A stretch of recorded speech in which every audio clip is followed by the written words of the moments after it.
નથી, મા બાપ એને એક્સપાયર થઈ ગયા છે, એકલી દીકરી રહી છે ભાઈ. આ દીકરી માટે જોરદાર તાળી થઈ જાય. એકલી રહી છે, મા બાપ એક્સપાયર થઈ ગયા છે, જાતે જમવાનું બનાવે, જાતે રહે ઘરની અંદર, જાતે ભણવા જાય. અને આવી દીકરીઓ દક્ષિણ ગુજરાતમાં આદિવાસી વિસ્તારમાં આવી દીકરીઓ રહેતી હોય એટલે આવી દીકરીઓ માટે એક દિલથી જોરદાર તાળી થવી જોઈએ.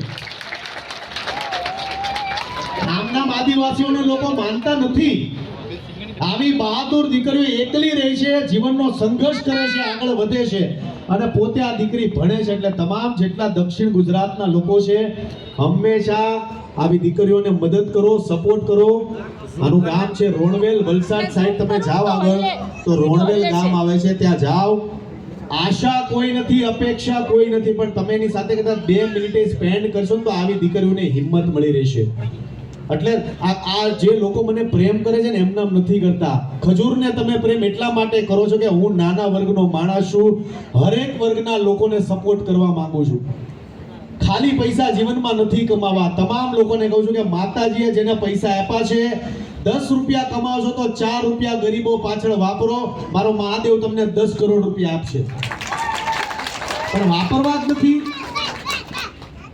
એટલે આ પ્રેમ છે તમામ લોકોનો. આજે ખાસ બાનો રોટલો, ભાઈ એક માઇક લાવો તો બાના રોટલા વાળાને પૂછે કે અહીંયા શું શું મળે છે, જાણવું છે કે નહીં બધાને? આપો માઇક.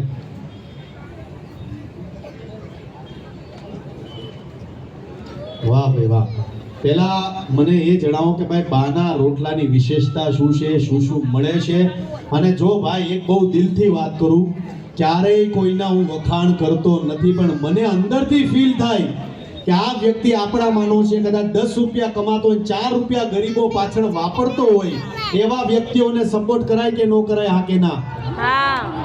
એટલે નવસારી જિલ્લામાં તમામ લોકોને કહું છું કે બાના રોટલાને સપોર્ટ કરજો, પ્રેમ આપજો. બોલો આ બાના રોટલાની વિશેષતા શું છે આપણા તમામ લોકોને કહો. હલો નમસ્તે. હલો નમસ્તે. નમસ્તે.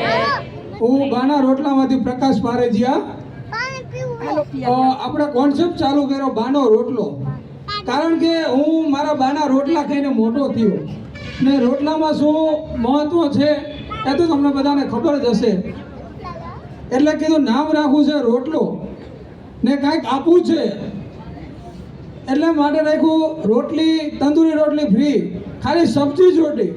ને એના માટે અમે મારી રેસ્ટોરન્ટ ઉપર કોઈ નાનો માણસ આવે તો 50 રૂપિયામાં ખાલી વઘારેલો રોટલો છે. તો કોઈ બી વ્યક્તિ મારી આવે તો ભૂખો